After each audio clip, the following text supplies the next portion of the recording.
Welcome to the Food Junkies Podcast. Here, we aim to provide you with the experience, strength, and hope of professionals actively working on the front lines in the field of food addiction.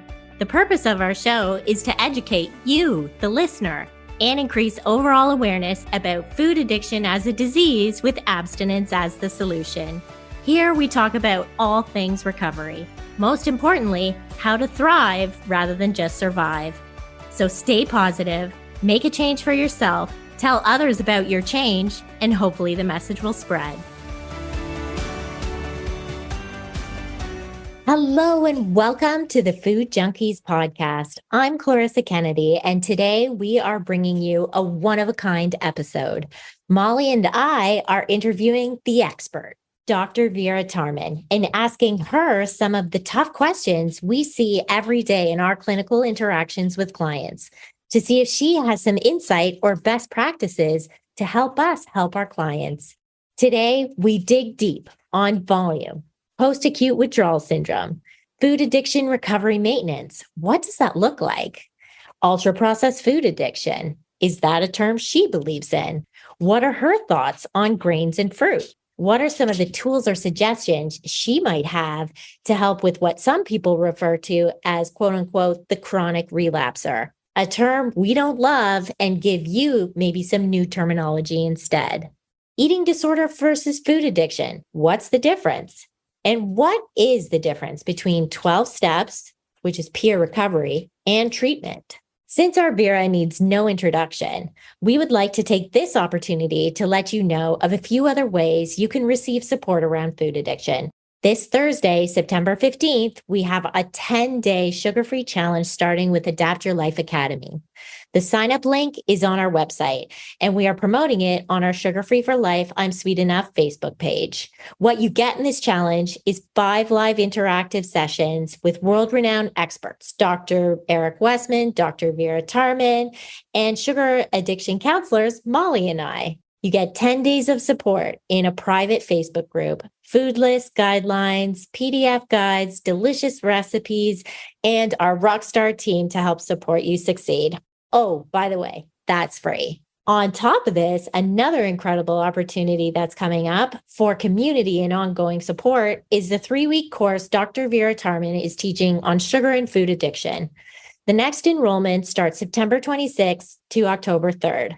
The course costs $167 US, and the program is made up of 2 essential components, modules and lessons partnered with an ongoing support group, your own new recovery community, led by the 3 of us.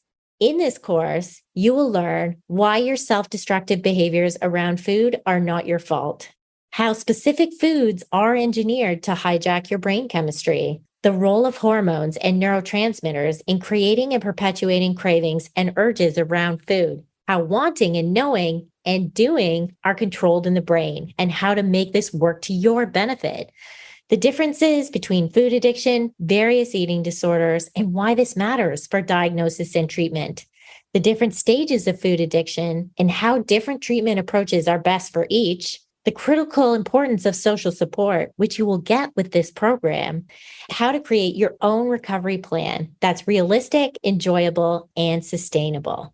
There is hope. No matter how far gone you feel, no matter how alone or out of control, you can recover from sugar and food addiction. Please join us. We can't wait to meet you. And without further ado, here is our interview with the star of our show, our co-host, Dr. Vera Tarman. All right, we have a very special episode for you today. We are featuring expert Dr. Vera Tarman, who you all know very well.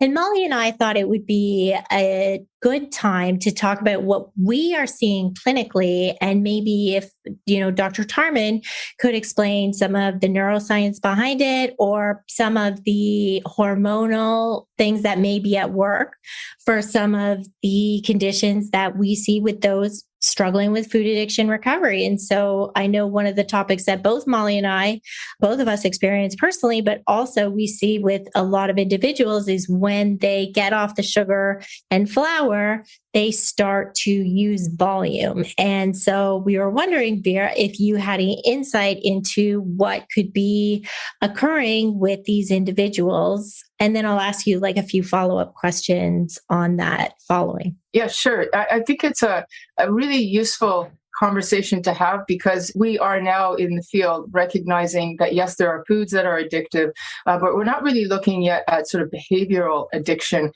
eating itself. I mean, we look at it, yes, in the context of eating disorder, but the idea about, binging and grazing and, as an addiction as opposed to as an eating disorder is still relatively new. So it's the reason why I like to use the word food addiction rather than processed food addiction or sugar addiction, because I think it actually then incorporates the many ways that we can be addicted to this substance that we call food. And one of them can be eating, and then maybe a part of that or yet a separate entity is volume itself, feeling full, the concept of feeling full.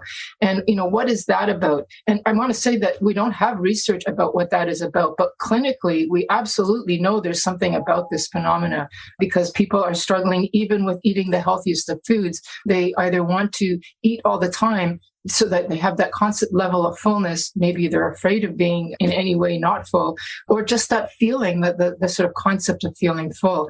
And that could be on so many levels. And I don't have an answer. The short answer to this question is I don't know. But I can say that we have some areas where there's interest in pursuing.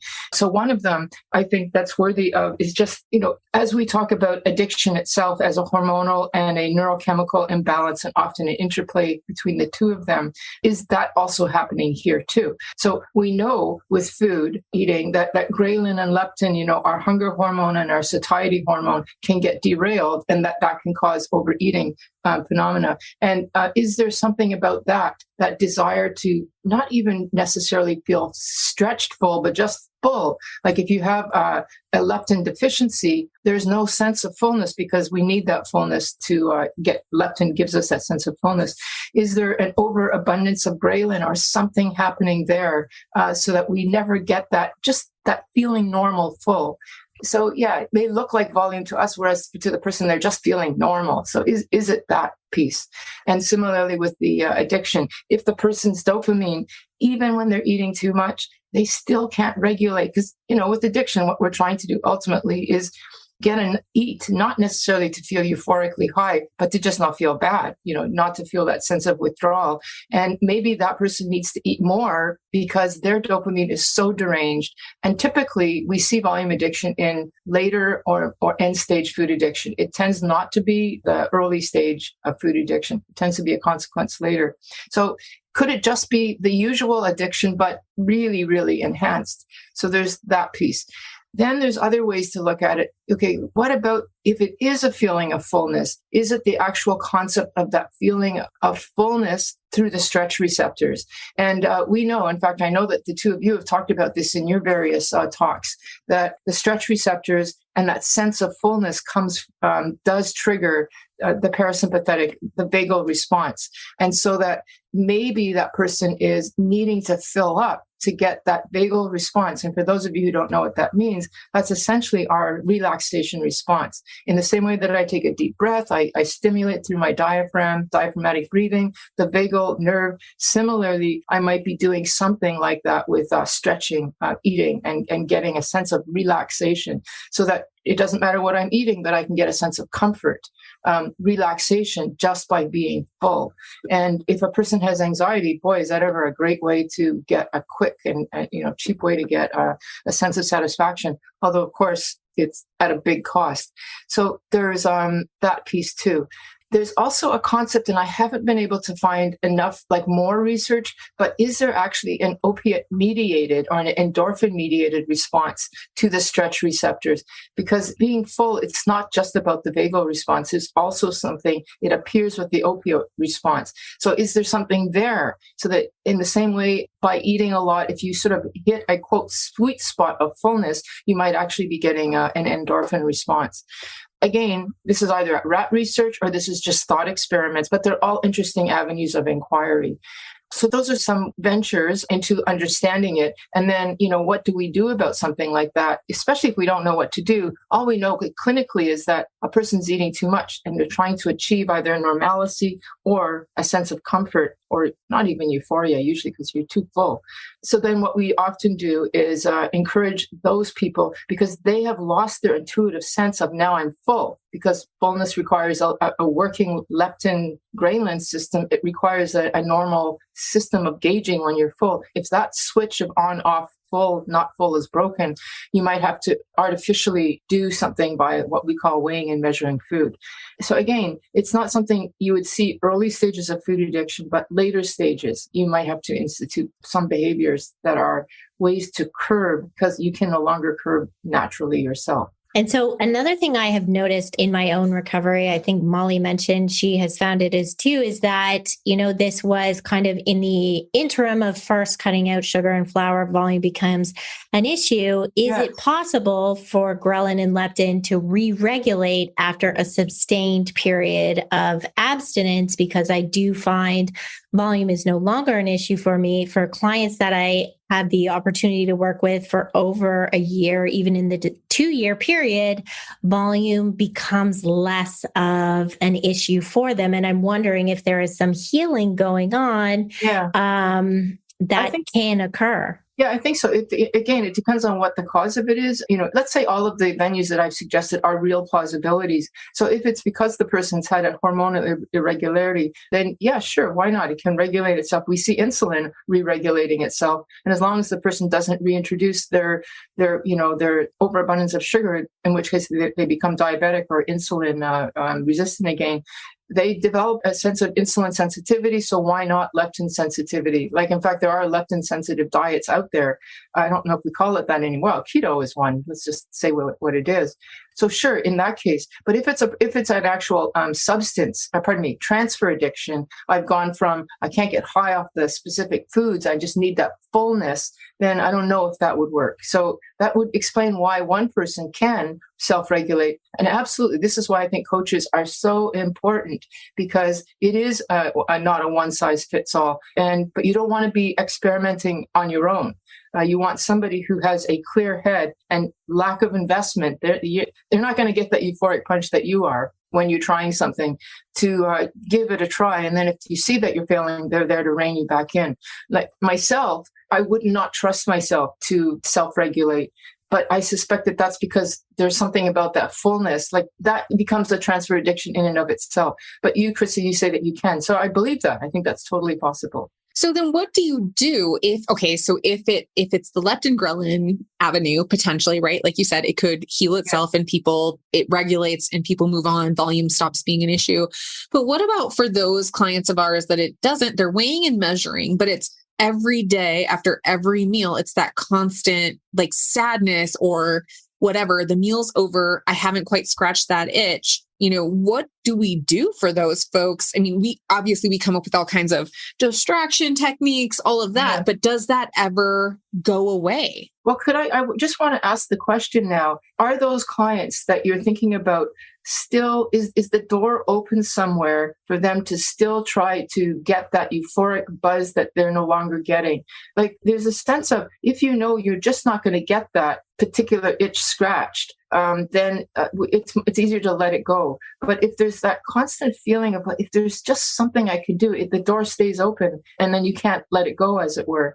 I think that I know that you've talked about this, we've talked about this, there is a sense of loss that can never be achieved when there's drugs involved, whether it be food or anything else. There's no way I'm ever going to get the same sense of abandonment that I'll get from having a bottle of wine. It just won't.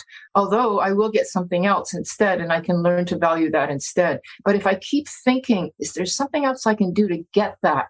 I'm not going to let it go. So I don't know. Let me ask you that question.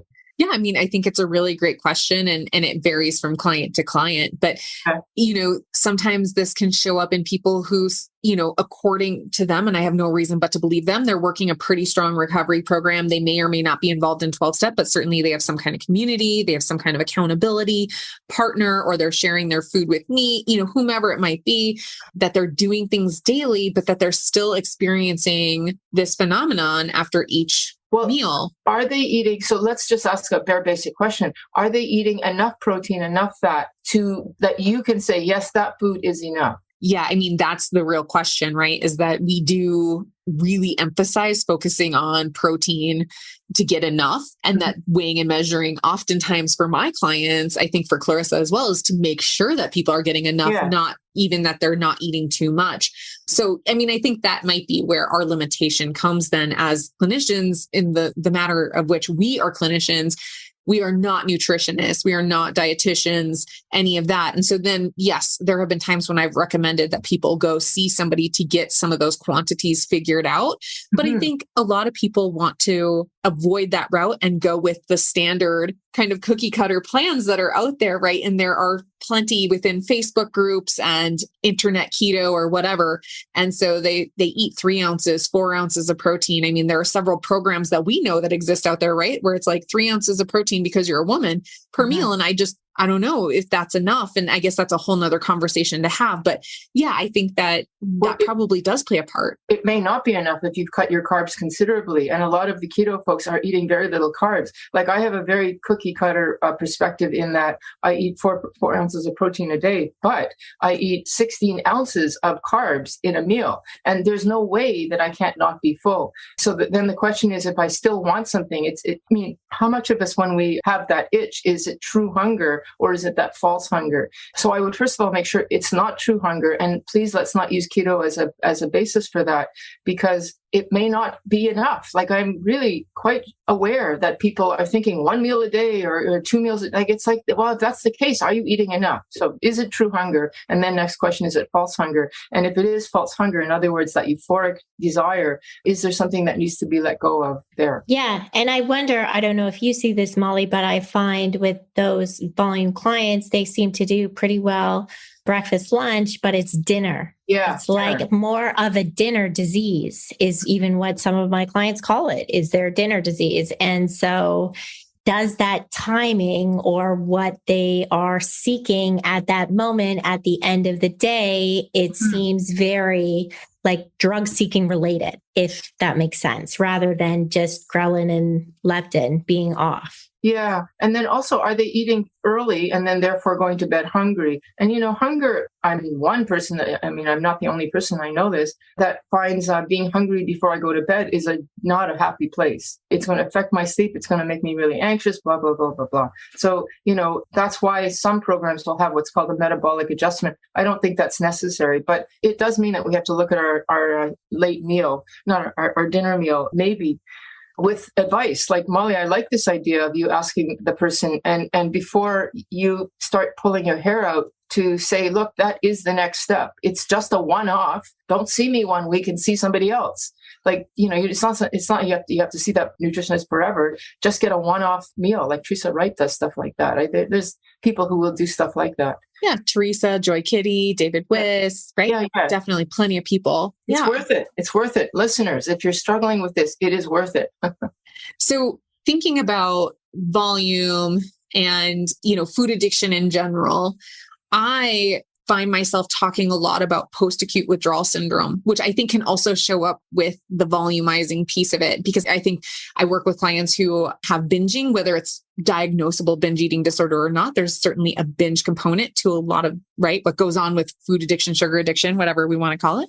Yeah. And so, like I said, I find myself talking a lot about it to clients, and we wanted to know, what is your take on post-acute withdrawal syndrome? Do you see it with food addiction? I mean, we see it with food addiction, but you're the expert, Vera. Like, we really want to know, do you see it with food addiction? And if so, what does it look like? When does it show up and what can we do about it? Yes. Well, post-acute withdrawal is like, it's the one obstacle that it's the reason why people don't want to accept us. They don't want to do our work. They don't want to do it because they're afraid of this. It's that sense of deprivation. People say, oh, you're going to be deprived if I don't have this stuff. I mean, it's fear of that first, 10 days, 2 weeks, 3 weeks, which are definitely going to be difficult. I find it kind of interesting that the people who don't know anything or not really know that much about, I can't say they don't know anything, they don't know that much about food addiction, but are doing the food addiction plan are the keto folks, and they call it keto flu. But, keto flu is, yes, it's a withdrawal from all of those processed carbs. So it is actually a kind of withdrawal. So if anybody thinks it doesn't exist, just ask the people who are experiencing keto flu. So when we talk about post-acute withdrawal, which is just withdrawal after you stop your substance, cold turkey. You look at it from the point of view of various stages. It's not all just, there's different parts of the body, the brain, emotions that are in withdrawal at their own paces. So the first thing, I guess the most acute phase in my experience is usually anywhere from, if you're really lucky and your food addiction is not too entrenched, 3 or 4 days. This is the stuff like when Dr. Westman says, just stop and you'll feel better after 4 days. I think, well, some people do, and they're lucky. And I'm assuming that he's referring to the people who are not that strongly food addicted, but they still are getting some kind of feeling of deprivation and some discomfort and craving, but they ride through it and it goes away. But for many of us, it's a good solid 10 days, and it can be as long as 3 weeks. That's just the agitation, craving, thinking about the food, feeling irritated, maybe you can't sleep, a sensation. And once that's passed, there may still be, especially if you've been entrenched with the food addiction for a long time and have started to use food as a coping mechanism. Well, now you've got not just the substance that you've stopped, the sugar that you've stopped, and the result of that, the physical, biological response of that, quitting that, the neurochemical recalibration and the leptin, ghrelin recalibration that might take up to a month. But you've also got, what do I do with all these emotions? How do I cope with all of my moods that are now all over the place? And how long does that take? We could call that legitimately withdrawal too. It's because you quit. And that could take, 3 months, 4 months, 5 months. The neurochemical rebalancing actually takes, the initial physical is, 3 weeks, let's say tops 3 weeks. But the emotional, I think, is better to say 3 months, just like with alcohol. It's very similar to alcohol. And we see with alcohol, things like sleep can take up to a year. So I don't know about food, but I would think sugar, I would think it could take 6 months. So it depends on what you look at. The overall picture could actually be in a question of months. But typically, especially when I'm trying to be encouraging to people and saying it doesn't take that long, I say it takes about 2 or 3 weeks. That's the worst of it. But the good news is every day after that 2 or 3 weeks gets better. So it's not like it's hell for the next 6 months. It's a little bit better every day. And by the time you're in it for 2 weeks, it's not going to get worse. It's only going to get better. Just the way you can prolong the agony is by having a little bit on weekends, on a birthday, and you just keep reigniting the craving. That's how withdrawal can last forever. And by the way, that is how most of us in society, who are diets on and off, that's how we do it. We quit, then we have a little bit, and then we reignite. And so then it just feels like it's always in withdrawal, when in fact it would be peace. There is peace after withdrawal.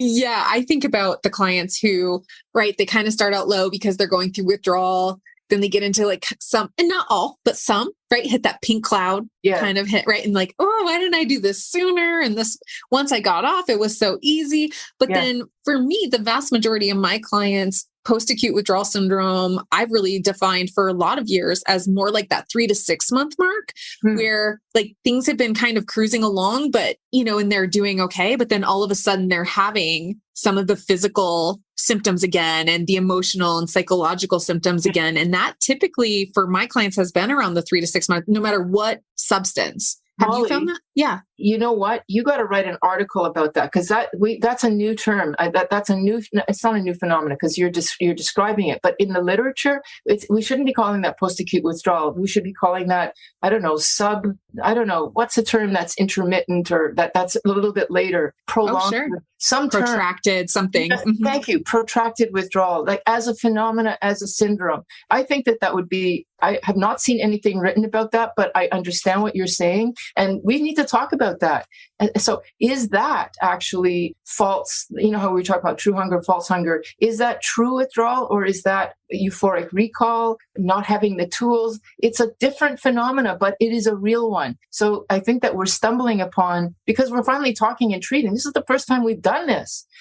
Like you guys are the pioneers. I guess we all are the pioneers. And Molly, Chrissy, write a paper, start talking about it. Like, call it something. You can call it the paint shop syndrome.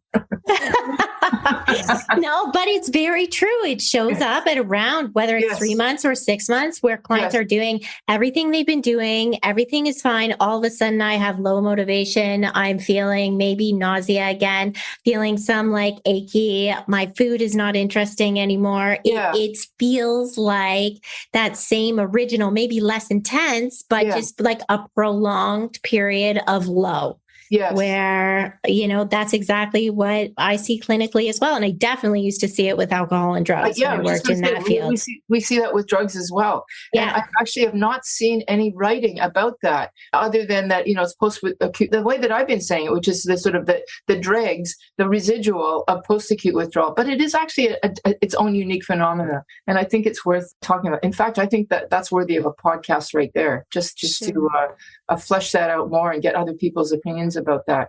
Yeah, because I think you're right. And, the first question is this, it could be biological because, dopamine I can create a dopamine response just by anticipating something, gambling or going away or having a big cake or something like euphoric recall. You can bring back some of that stuff. And if the person is starting to, harbor resentments and remembrances of foods, they're actually dipping in conceptually back into the food. And so maybe that would then lead to some kind of withdrawal. It does with gambling. So I think there is, something.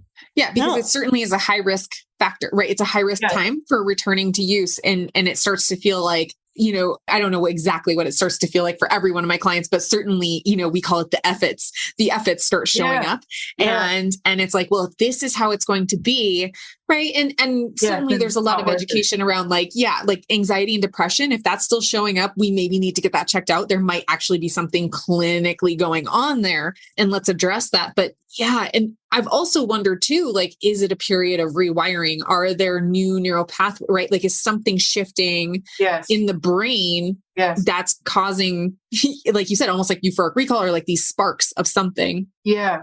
Or just, the pink cloud is dropped. And so now it's like, well, is this all there is? And this might be where, 12-step program can step in and say, well, we have this concept of service and a higher power and other ways to fill in that empty space that a person who's more secular may not have, So, and it is like you said, Chrissy, we see this with alcohol too. It is a common time when people seek out medication. Like, so they go, okay, I'm not going to use that drug, so now I'll use medication. But, I will say that it unfortunately is just a bridge to, we have to figure this out because the medications help for a while and then they don't help anymore. So we have to figure it out. Yeah, because they're just, again, tools that, if you were taking on new coping skills and stuff, but then you build tolerance to them and then you need more and more and more. And so it becomes less effective. And so you're right. I think it does definitely have something to do with, okay, now I've kind of lost my passion, which was my addiction, which was food. And I've gotten over that.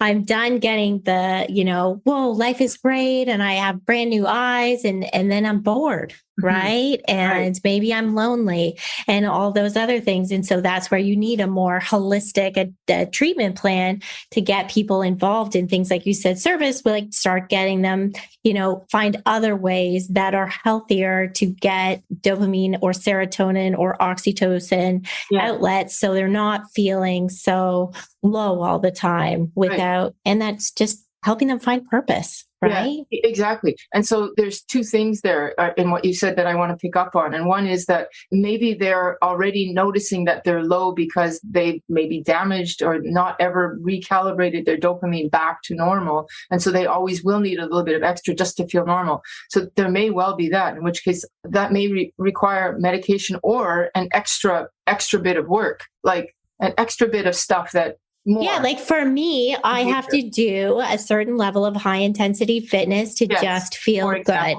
Yes. Exactly. Yeah, exactly that. Or the other approach might be that we as addicts are used to engorging ourselves with lots. And life actually is not full of lots. And we are programmed as animals to always, this is just part of the nature of us, is that we have a little bit more dopamine desire than we have ability to feel satisfied. So we will always be somewhat dissatisfied because that's how we're programmed. Otherwise, we'd just be sitting on our, in the grasses and not bothering to chase after and get our food and whatever it is, we're not going to bother because we're okay. So we have to feel somewhat unsatisfied. So what does that mean? That means, here's the higher power stuff. Buddha says one of the first tenets of the philosophy is life is suffering. And it's because of attachment. It's, we have craving and attachment, and we have to learn to let go of the attachments. And so there you go. You have a spiritual practice which deals with this. We addicts don't like to just be bored, like you said. And Buddha says, well, you know what? That's life. It's boring much of the time. And we have to learn to, unlike next person beside me who's okay to be bored, I don't want to be bored because I'm used to riding my horses as fast as I can. And I'm going to have to, that sense of expectation, learn to, it's like a distress tolerance, learn to have more tolerance to boredom. It's going to be harder for me because the addicts are wired to want the big. Right. And that's why maybe having structure or more planned activities, things to look forward to, can help us. And we really need to treat boredom just like, that is relapse prevention, is boredom prevention. And keeping engaged. Yes. And one tool, you probably do this, but it just comes to mind right now, is if I'm used to having rewards all the time, I can't have a big reward all the time. It's too much work and it's devastating because it's up and down, is to build in, start to practice to build in little rewards throughout the day. So, I'm after I speak with you guys, I'm going to have a nice little Nespresso coffee, and, before the end of my day, I'm going to have my special tea that I have only at the end of the day, which actually helps me not want to eat at night because I have this special tea. So if we build in these little things that we're used to, that they're not too big, but I need those more than my partner who's quite sedate and is quite happy to just read, and that's it. Yeah, well, and I guess along those lines, since we're pretty much already talking about this, what does food addiction recovery maintenance look like? Because we don't talk about that often, right? Like we're talking year 2 to 5. What about year 5 to 10? Like, are there things that we need to be thinking about, planning for those of us that aren't necessarily at that stage yet? I know when I heard you talking to, I think it was Stephen Guillenet, you talked about people doing the same meal plan or even for so long. And then they've just, were finding that some of them were adding on weight, and whether, were they doing something differently, or were they doing, how do we kind of navigate those middle years of recovery?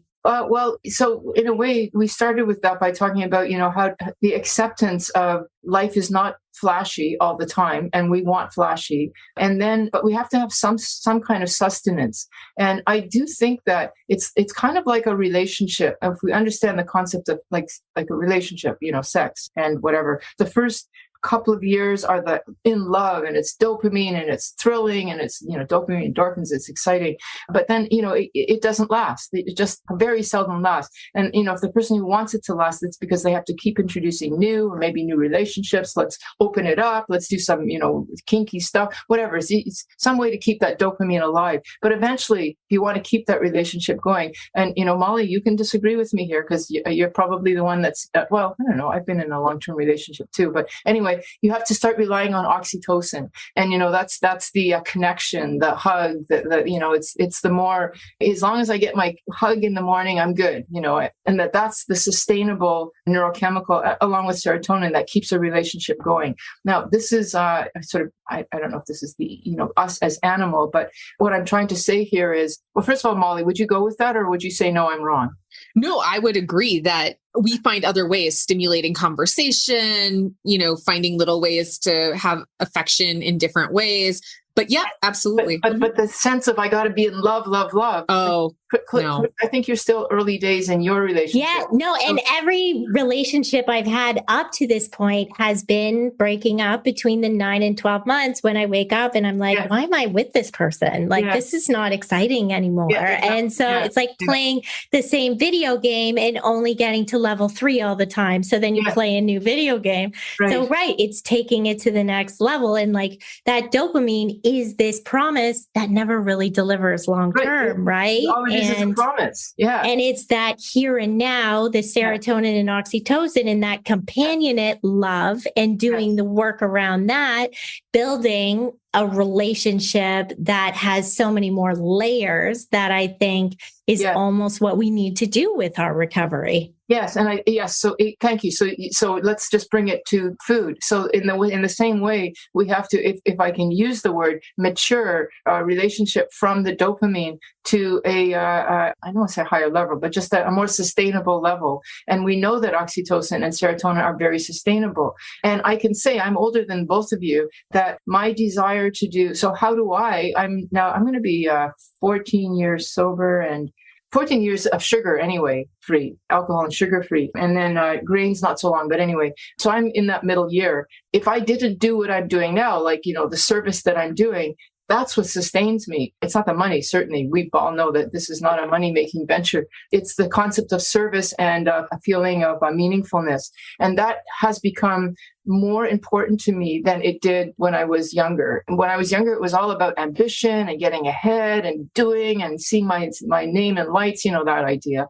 And now it's more, I just want to be part of the thing that's happening. And I'm sure as I get older, and I think this is true, although it's not true yet, even having my name attached to it is going to become less important. It's just going to be, I just want to be there. And I do think that happens with human beings as they get older, and that we need to do that with our food. And the addicts, because we are so hungry, we're going to have to do it even more. So if you're struggling, we say this in the 12-step program, do service, help somebody. It might not be sponsoring, but it might be doing something that you're good at that is helpful, that will then sustain you. Yeah. I like to talk about, first world problems, and we have a lot of first world problems. And when we do things like volunteering at the animal shelter or a local, soup kitchen or thrift store, whatever, where, the donations, the sales are going toward a bigger cause, whatever, it takes us out of that really ego or I-centered place that we can get into, right? Where it's like, oh, I can't stop thinking about the food or the scale or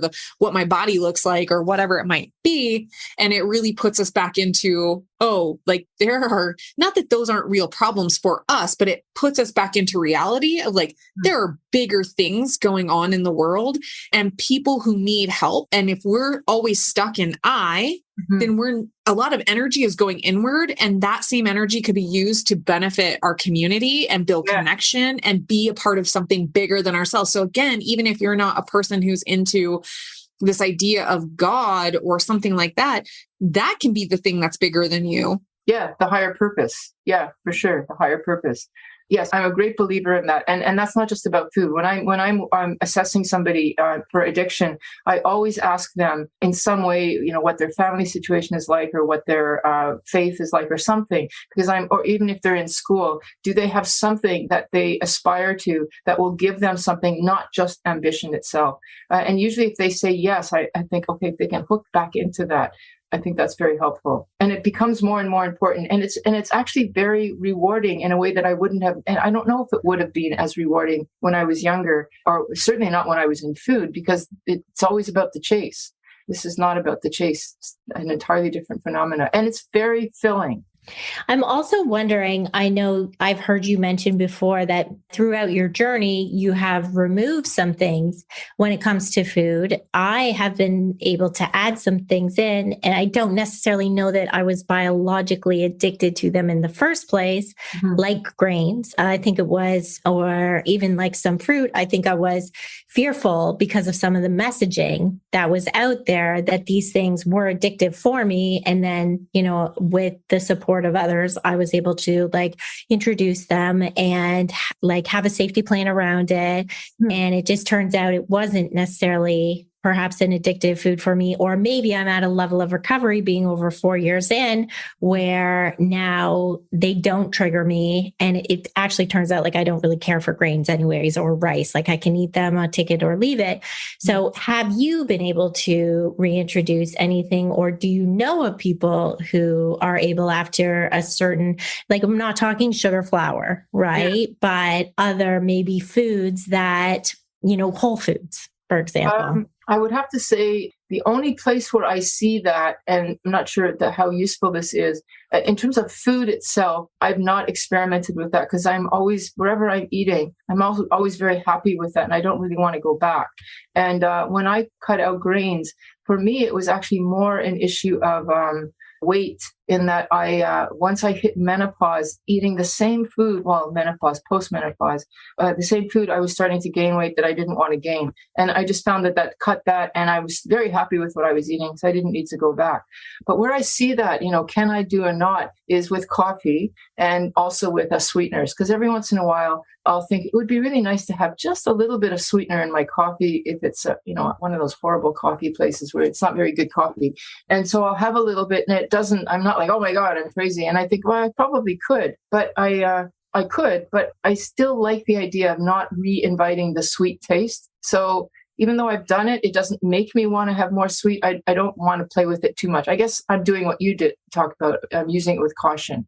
And my caution is almost not at all, just because I am afraid of reawakening the sweet. That's an obvious one. It is sweet. But I've seen other people be able to do that. But then they eventually want to get off. So it makes me think, is there a kind of a leeway? Because I see it.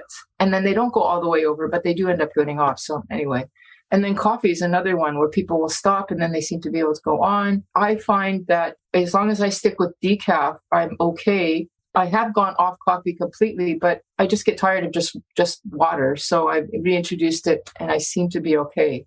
But, I just got an espresso machine and, I'm drinking a little bit too much. It's decaf and it does make me think, okay, Vera, what are you doing here? But I think it's so good for people to hear this, that these, we still have to just be mindful and that sometimes things, start to, and this is the nature of addiction, right? And that, of course, there's going to be times, maybe for me, like since I don't weigh and measure, maybe it's a stressful time. I'm not sleeping well, there's a little bit more volume that happens. And then I'm like, oh, okay, I can pull out my scale and weigh and just check in and see what's going on. That these things just generically happen a bit in our recovery maintenance plan. It doesn't mean we are off the rails or the ditch, right? It's like when we were talking to Susan Pierce Thompson, when she was talking about, what was it called? The resume. That concept of we don't have to be perfect. It's this general sense of the boundaries might be stretched a bit, but we can recorrect. It's like, a constant recorrecting. And, that seems to be plausible. Yeah. Yeah, no, I was just going to say, we just finished interviewing Erica Schulte on basically her new diagnostic assessment tool, which is going to be for ultra processed food addiction. And so we did ask her, for the clients that show up and tell us, they're addicted to fruit and they're addicted to grains, this doesn't fit within your model. Can you talk to us a little bit about that? And the conversation was interesting. She pretty much said, it's really hard to show that an apple or grains have the exact same, can't be found in nature combination that ultra processed food has, that we do know then creates that tendency towards overconsumption. And so, obviously she's leaning toward us putting forward ultra processed food addiction as the ICD name that we will go forward with. And I know you talked about food addiction before. What is your thoughts on fruits and grains? Oh, okay. If I can just say, okay. And then I want to say something about the name. Yeah. But my thought is that some of that is also that some people are just more carb sensitive than others. And so, some people can eat fruit and they can tolerate the amount of sugar because it is within the concept of fiber and water and all that kind of stuff. But other people, it's still just too much and they'll have a sugar spike or a hyperglycemic spike and then a crash. And that's entirely individual. So it could be as simple as that. It's not addiction. It's actually the hormonal, because don't forget, it's both. It's the combination of both together. So that's how I would explain that. How carb sensitive are you? And it does appear that some people are more so than others, just are. So there's that. But getting back to what should we call food addiction, I like the term food addiction because it covers everything. But I am very expedient. And if I see the DSM-4, DSM-5, whatever it is, whatever agency will go with that, I will go with that too, because that at least gets us on the important map. And then we can, be a subsection later on, or some that, otherwise, processed food not otherwise specified or something like. I'm good with that. Yeah. And I think actually processed food addiction is something that more people are willing to accept rather than the concept of food addiction, because they don't like that broad generic definition. They want something that's very specific and measurable. It makes sense. Yeah, I think that a lot of the pushback from the eating disorder world is because of that broad term. And I can see both sides of it. I can see your point, Vera, where when we say something like food addiction, it can encompass the behavioral piece of it that is unique to food addiction or to this specific outlet of addiction, right? Where there's a substance, but then there's also these behavioral things. But I can also see their point where if we're calling it food addiction, then people are going to be walking around saying, well, why am I not addicted to this broccoli or whatever it might be? So certainly I'm with you. I will go with whatever it is that we can get accepted and then go from there for sure. Yeah. Well, you can say, okay, you might not be addicted to the broccoli, but you might be addicted to 2 bags of broccoli because it's the hunger, it's the stretch receptors then. So, so there, we got an answer back all the time. Yeah, right. We always have something. So speaking of, so we talked about some maintenance and we talked about like things that might trigger individuals and some labels that we may or may not like, whether it be, food addiction or ultra processed food addiction, whatever it might be. And I want to talk to you about chronic relapsing because this is a label that I personally despise. I don't like this label, and certainly I'm happy to have a conversation about it. But we want to know from you, what do you suggest when somebody is in that chronic relapse cycle for, do you have tools that might help that person? Well, that's such a hard one in just general addiction because we talk about general addiction of, opioids, alcohol, cocaine, what's the success rate? 10%, 20%. It's not very high. And it's because of, chronic addiction or relapsing or relapse. And then the person loses hope and faith, and then they stop trying, and then that's the end of it. So, if you monitor the people who are successful over time, it's the people who continually try. They don't give up because that's the only way you're going to get out of this is by continually trying. But it does appear to be true that each time you have a relapse, it's harder because you build in to the learned helplessness model, the operant conditioning part of addiction, which is just as powerful as the biological. Like, we got to talk about that too, that addiction is not just a physiological response. It's an operant conditioning psychological response. And can you talk a bit about learned helplessness just so the audience can hear it? Yes. So the concept of learned helplessness is if I do something and I get a response to that, then I've learned that, this behavior leads to this response. So stimulus response. And if I do something and it doesn't lead to that, then, it degrades that. So we call it degrading the connection. So that's good. Learned helplessness is when you do something and then something fails. And so then you now have made that same connection to do something and failure, not just positive. So you've now told yourself something that you didn't know before. And often it's, I relapsed because somebody died, or I relapsed because it was COVID, something. But you built in a potential failure spot. And then if it's I relapse every 3 months or every 9 months, and when I get my year medallion, then you built in the year. And that part of the brain that learns is far, far, far more potent. It's under the radar. It's much more powerful learning than, learning of reading a book. So we built in the sense that I can fail. A very good example that I like to use is how to break that model. You're not going to like this though, but anyway, if my dog learns, I think this is somehow going to lead to learned helplessness. If my dog learns that if it barks loud enough, I'm going to give it a treat. So, it might bark a couple of times and I don't pay attention to it. And then eventually it barks. So it just knows I just have to push Vera hard enough by barking loud enough. It's going to learn. It might be, I have to wait, 60 barks or 3 until 9 o'clock at night or something like that. I mean, it's all learned without intellect because a dog can learn it. Like apparently hummingbirds learn it. Like you don't have to be intelligent. It's part of our learned behavior. But a dog will never, ever, ever bark at a fridge door, even though all the food is in the fridge, because the fridge will never open the door. So there is never learned helplessness because it's always shut. But if for some reason that door swung open because the fridge wasn't closed properly, now the dog knows that fridge might. Or the moment Vera gets near the fridge and then I bark, then I'll get it. So now you've learned at 3 months I get bored, and then eventually when I'm bored enough I will use. Then it's very hard to combat that learning. That's basically what I'm talking about. So now you're going to have to degrade that connection by this is the part that people don't like, never giving in. Because it's the only way to degrade it. If you continually support that, you're continually supporting this. I don't really like the word learned helplessness, but failure point.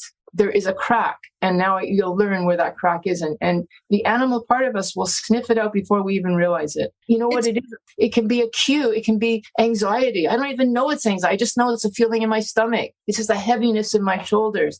That has led me to pick up. So now I feel it, and without even thinking of it, I'm picking it up. Okay, done. No, I mean, again, I think it's Pavlov's dog all over again, right? Yes, so it's just operant conditioning, like you were saying, and then learned helplessness, and I think the reason why I don't like the term chronic relapser is because I feel like it is, first and foremost, it's not even a clinical term. I don't even know where it came from, but I feel like it's become weaponized. So I end up working with clients who will say it sometimes they will come and say, listen, I've been told I'm a chronic relapser and there's, basically no hope for me, or somebody's been very angry with them when they've used that term, or they use it so flippantly, like, well, this is just my lot in life. And I just don't believe that.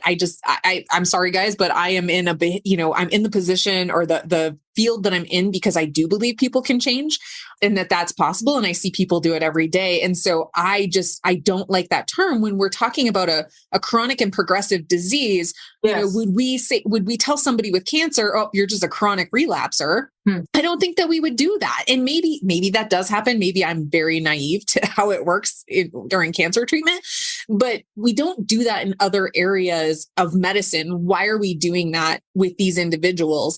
And then these individuals wear this label. And if I know anything about labels, we get stuck in them, right? It's very easy to put on that hat. And then, well, that's just it. Like, I'll do this for a while, but chances are I'll be right back in the gutter, or whatever. I hear that a lot too. Like, I'm a gutter addict or whatever. And I'm like, oh my goodness. Okay.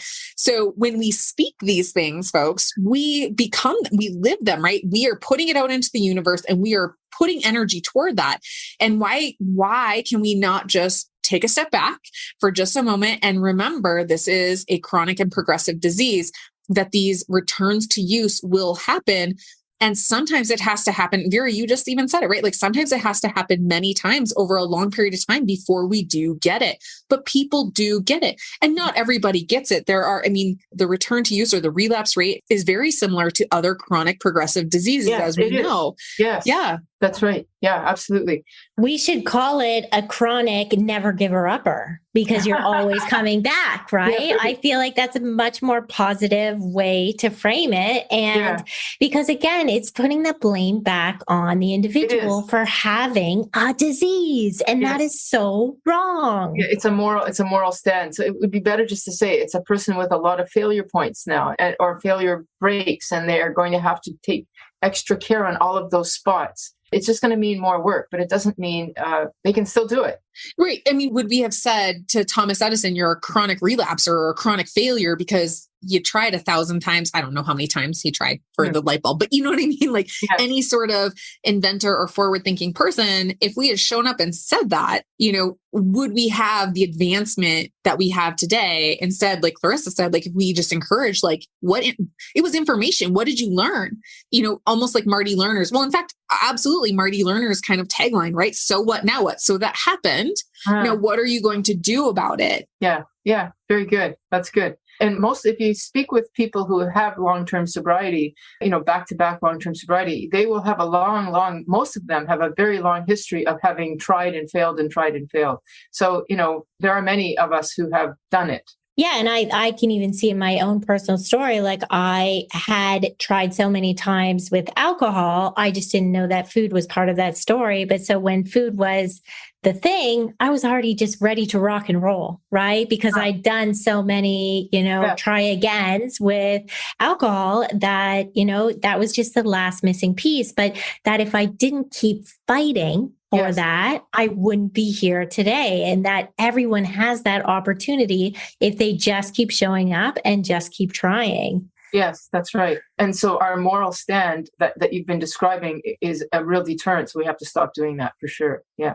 I'm also wondering if you can talk a bit about, eating disorders versus food addiction. And, what are your thoughts on that? We do get some pushback sometimes in people saying all eating disorders are food addiction. And, clinically, I would say that they fall on different spectrums and people can have both, but I just wondered perhaps what your take would be on that. Well, I am convinced by the spectrum analogy, but I do think that there is a unique condition of eating disorder because I've seen it at Renaissance. It's just an intuitive sense because we don't have a very good tool. So we often have to, even though we try our best to separate it out by using the Yale food inventory, it's often just by the gut. This person is not a food addict. They're something else, and it's probably an eating disorder. But I have to say that I don't think there's as many of them out there as there are food addicts. I think we far outnumber. And I do think it's possible that an eating disorder person can morph into, especially the way that we've been treating people with eating disorders by giving them high, they lose a lot of weight, and then giving them high fat, sugary concoctions, which when they're at their most vulnerable can disarray the whole hormonal neurochemical balance. So that now we've given them another condition on top of. But I think because there's so much more food addiction, that's my impression. And what do we say that there's between 5 and 10% of the population are eating disorder? I think it's more closer to 5%. I think that there's a lot of people who are misdiagnosed that are truly food addicts. But I do think that there is a distinction. There is an entity of eating disorder, but it's not as big as food addiction. Yeah, I think we see clinically similar where, there is this spectrum and I think so. I think Clarissa and I attract a certain clientele where they show up and they say, I've got, I spent years in bulimia. I spent years in anorexia. I spent years in binge eating, whatever it might be. And now, they're showing up saying, but I'm pretty sure it's food addiction.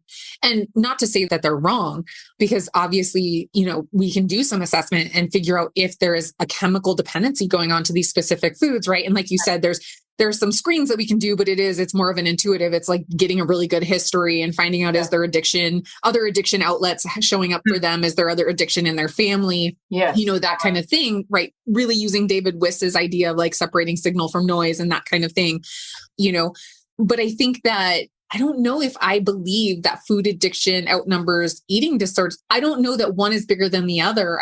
If we go along with that in eating disorders, because I believe that there is an addiction component in eating disorders themselves, because I think we can become addicted to that, right? There's still dopamine and serotonin, right? All of that. Yeah.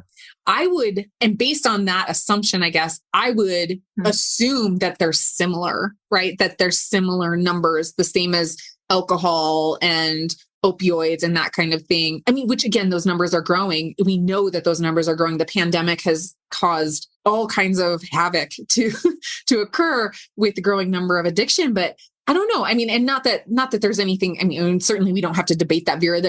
I'm not trying to like cause a debate, but I do question that, like, I don't want to cause unnecessary fear that the vast majority of people, or a good portion of people are food addicts. I think that, if we were to take these hyper palatable foods away from people, I think that they would meet criteria for withdrawal and tolerance, but we know it takes more than that these days, right? To really meet the criteria for substance use disorder.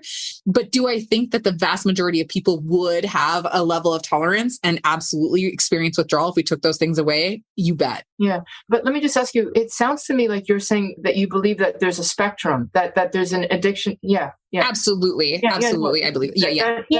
That is really my perspective as well. I think we agree on that level. I agree. Yeah, I think we do too. And I think if we were able to treat some of these eating disorders earlier on, that they may not progress into what it becomes with food addiction, because certainly the individuals I work with that just start with bulimia at younger ages, it's not just the hyperpalatable foods that they're throwing up, but near the end, it's only that, right? Where it's completely comorbid food addiction. Yeah. And what if we treated eating disorders different in that we don't ask somebody to eat the hyper palatable foods. Exactly. That's right?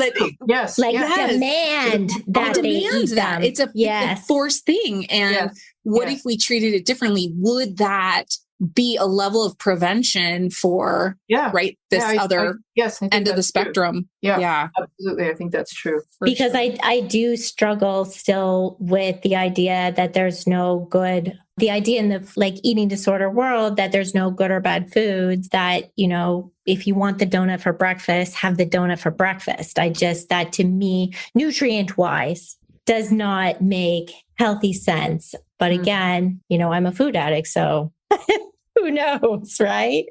And from a moral standpoint, I think you're right. From again, if we're going back to that moral standpoint, I agree. However, early in my anorexia, the idea, I was so fat phobic and so afraid of these foods that the idea of eating a donut for breakfast, that would be terrifying. Not because of the reason I have now, which is I just know it's addictive. It was just like the whole concept. And so I still don't know that exposure therapy is healthy. But we could use something like eggs and avocado. Right. Avocado would have been scary to me at that point. Right. But it would have been a better option for your brain and the rest of your body. Absolutely. Yeah. There is something about the addictive impulses in eating disorders too, like just by virtue, and this is partly why I'm very hesitant about intermittent fasting, that, just there's something addictive about not eating too. And there's no food involved there. And it's not because they're looking or they're afraid of the avocado or the donut. They just don't want to eat, and they like that feeling. Even though it's painful, it's not painful, and it's actually kind of exciting. And it's a high. Yeah, it's a high. Yeah. And I do for sure that. So, yeah. Okay. And I think the other thing we really wanted to touch on today was your thoughts on the difference between 12-step and actual addiction treatment. And when it comes to food addiction, what is the difference? Okay. So, here's the thing. When we say 12-step, we know probably that the most successful model of 12-step is AA, and then probably CA is pretty known to be successful. I guess NA too. So these are packaged programs that are, from the 1940s, 50s, 60s, 70s that have all the tools that we use in a particular package. And that is offensive to many people, and to other people, they just take what they leave and want and leave the rest. And it's great. Now, the problem with food is that there are not just two or three strong groups. There's like 10, there's 12, and they're not very big, nothing like AA or CA. They're small and fractioned and within, and so it makes what could otherwise be a great idea, like we see in the larger addiction world, it's very hard to find a similar offering in the food world. It's food addiction, although it's been around a long time. The only place that we see a big group that has been around a long time is OA, Overeaters Anonymous, and they don't have any real take on. They actually think it's an eating addiction, not a specific food. So in a way, they're not really helpful. But anyway, so that's unfortunate. And I wish there was one group that was as strong as OA that looked at food as an addiction in the way that we do, so that I could make an easy comparison. So because of that, I like 12-step because it's full of community. It's free. It has all the tools that you could ever want built into the 12 steps. So there it is. But we don't really have a great offering in the food world. There are some, but they're, should I give? I'll mention some names because people. Yeah, for sure. Just to be helpful to people who might Google. So there's Overeaters Anonymous, which I said, and Overeaters Anonymous is, great because it's big, lots of people, but it doesn't give you a specific food plan, and it doesn't really. They want you to figure out your own food plan, and it's really more about just not eating compulsively, whatever way that would look. So it's just not very clear, but it's big and it's supportive, and that's good. And then we have Food Addicts in Recovery Anonymous. I think that's the next biggest one. And that one has a very specific food plan and food behaviors, like some of which involves weighing and measuring. And it's a fairly strong group, but it's not very big, and it can be quite fractioned. You have to basically find the right group and the right sponsor. And you're less likely to do that because it's not as big. So those are those two. And then there's another group, Gray Sheeters Anonymous, which is as old as, no, it's not as old as OA, but it comes from OA. They all come from OA, that has its own specific food plan as well, and specific behaviors that are monitored. And then we have littler groups like the Overeaters, How Overeaters, A Vision for You. They're all versions of trying to find a food plan as well. But like I said, small and not that useful. So what that means is that we may have to look at the secular world, which includes people like you, Clarissa and Molly. And I'm so pleased that you guys exist, because we don't have a strong 12-step model. And you are forging the way for secular, like therapy, coaching, so that you provide, I'm assuming you provide a food plan or advice on, as well as all sorts of tools. And you're also finding a way through your meetings with the food addiction professional group to have a sort of common ground. So it's not just one person here speaking, we're trying to find it. Like, this is happening right now. And it's absolutely thrilling to see that happening, because food addicts need help. And in the world out there where there is a lot of therapy and a lot of advice and diets, they're not talking about us. They're not talking about the food we need to eat and the tools we need to use. So we're finally filling a hole or a deficit that's been there, that's now starting to be filled by you and by people that are being trained right now. But it's a work in progress right now. So I think it's essential, it's exciting, and we are agreeing on some central tenets. And then as long as we keep open, I think we're doing the right thing. If I can just toot our horn, that this podcast is a really good way to synthesize, because we need to have that commonality so that we're all talking the same language and at least agreeing on some central points. Addiction does exist. Probably sugar is number one. Probably flour is another one. Maybe not grains for some people and yes to others. As long as we have agreements like that, maybe in 10 years from now, we'll actually have a unified, I want to call it secular as compared to the 12-step model, which is not. And that has only been unified through, time. And it hasn't been very unified there. Yeah. I mean, I think that I love that you laid it out that yes, the peer support, whether it be 12-step or something like Smart Recovery or something along those lines, is peer-to-peer, and you laid that out perfectly. It's free. There are lots of tools. There's, often many meetings. You can find a sponsor, these days and age, that we're online for a lot of it, or it's an option if you don't have a local, Sugar Carb Addicts Anonymous, SCAA, I believe is only online. I don't know that they have any in-person meetings, that kind of thing, so you have lots of options. Like Vera was saying, there are many out there, and then the difference for me being with treatment is that I think that a lot of what those programs do is great for sure.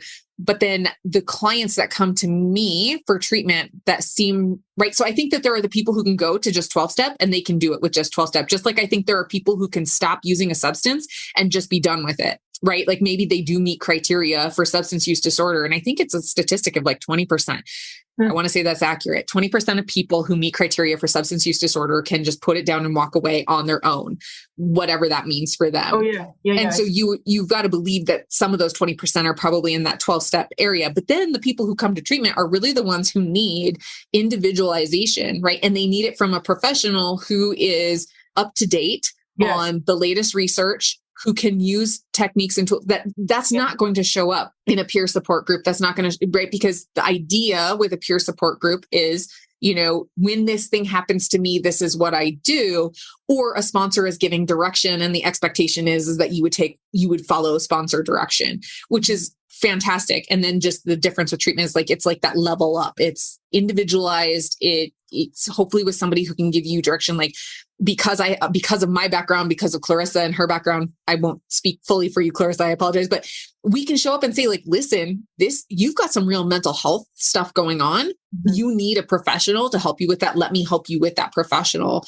We can speak about quote unquote, outside issues, that kind of thing. And so if anybody is listening and they're wondering, again, what are those differences? I think those are some of the differences too. Now, I love when my clients have a community, especially a 12-step community. I love when they have a sponsor, because I get to ask things like, well, what does your sponsor say? And they're like, my sponsor? Well, I haven't told my sponsor. I'm like, well, why are you showing up to this meeting telling me, a week later, when you have had a whole week of opportunity to speak to your sponsor, and what does your sponsor have to say? And they're like, oh, I'll have to get back to you on that. So it's really nice to have that relationship, whether or not I have a relationship with the sponsor. I don't. I mean, I don't think that's ever happened except for like in cases where I've had to, testify in court or something. But, it's nice when people do have that. I don't know, Clarissa, what do you think?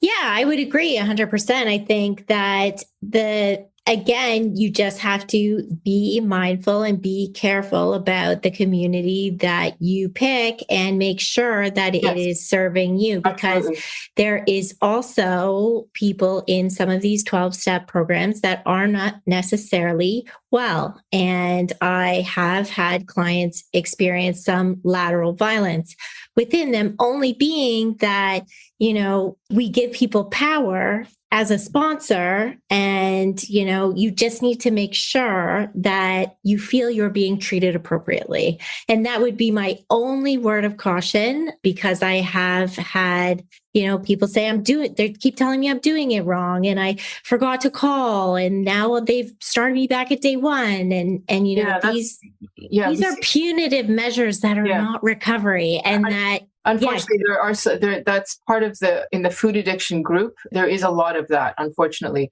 But I want to just give the other side of that I have had the experience of seeing many people, certainly not only in food addiction, that's just part of it, many therapists who are questionable. And, absolutely. I just go, oh my God, I can't believe this person is a therapist, and it scares me. Or I hear what they say. So, yes, you're right. Anybody can be in a 12-step group. Absolutely. You have to be careful about that. Absolutely. But don't be thinking that it's, just because they're professional. No, you can be bonkers. And that's just it, Vera, like you were saying, like, you're so happy that there are all these coaches out there now too.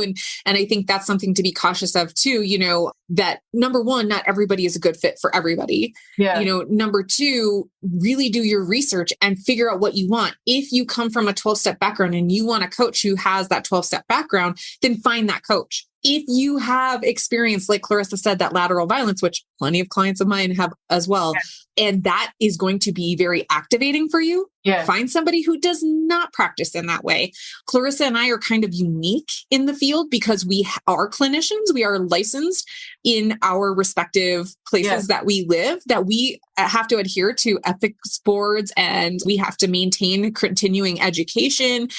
There are benefits to that kind of level of coaching, that there's a gamut out there, and do your research, just like with 12-step, do your research with the professionals out there as well. And I think that's just a nice little thing to like put out there on blast, because I don't think enough people know that you can like have these 30-minute consultations, 15-minute consultations, and it can be you, the listener, also interviewing us, the person on the other end of the line. Yeah. Make sure it's a good fit, and don't feel pressured to make a decision right then and there. I tell everyone that I do a consultation with, sleep on it, give yourself 24 hours, check in with your significant other, check in with, a trusted other before you make a decision to work with me. My feelings are not going to be hurt. I rather you do something like that. And I think the same could be said for any of these programs, and before you pick a sponsor or whomever. Yeah. And that's partly, we have these free groups that people can actually get to know the sponsor and the other people. That it's a great way to, find out if you're a great fit.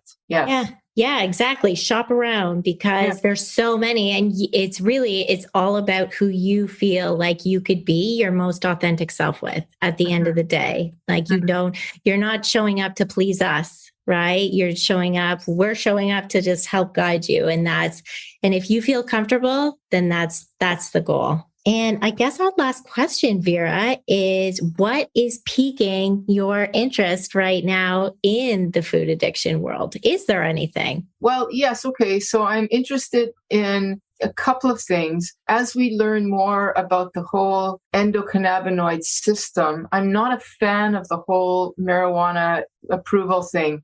There is, however, I guess there's still a but in there, the opportunity now to learn more about our own endocannabinoid system. And the more I learn about that, the more I realize that what we've been attributing to, I think it's mainly endorphins, is actually an endocannabinoid overlap. And so what are we learning? And we know that there's something about endocannabinoids and appetite, because when you smoke a joint, you want to eat. You got the munchies. And so what's going on there? So I'm really interested in that. I'm not interested in the research because it's so technical, or it's so hey, this stuff is great and let me prove to you why it's going to cure cancer. I'd like to find some really good, solid research and that's a lot of studying stuff is ferreting out what research is worthy of going through the whole abstract and all that stuff. So anyway, that's sort of where I'm interested. I'm also interested in more on the oxytocin connection, sort of what else is going on. Because I know that the dopamine, serotonin, and endorphin, it's only I don't want to say it's only it's a major piece, but there's more. It's more complicated than that. And I think that once we get more of that, we're going to start understanding more about why food addiction is so complex. Yeah, so that's where I'm at. Awesome. So exciting. Thank you so much for sitting down and chatting with us today, Vera. Thank you. Thanks for joining us this week on Food Junkies, Recovery from Food Addiction. Make sure to join our Facebook group, Sugar Free for Life support group, I'm Sweet Enough. You can subscribe to our show in iTunes or Stitchers. That way you'll never miss an episode.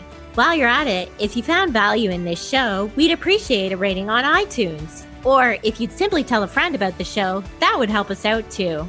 Don't forget to pick up your copy of Dr. Tarman's book, Food Junkies, which is available on Amazon. If you have any additional questions, both Molly and Clarissa are food addiction professionals and work one-on-one with clients. You can find their websites and email addresses in the show notes. Be sure to tune in every Friday when our new episodes drop. As Vera loves to say, the power is ours.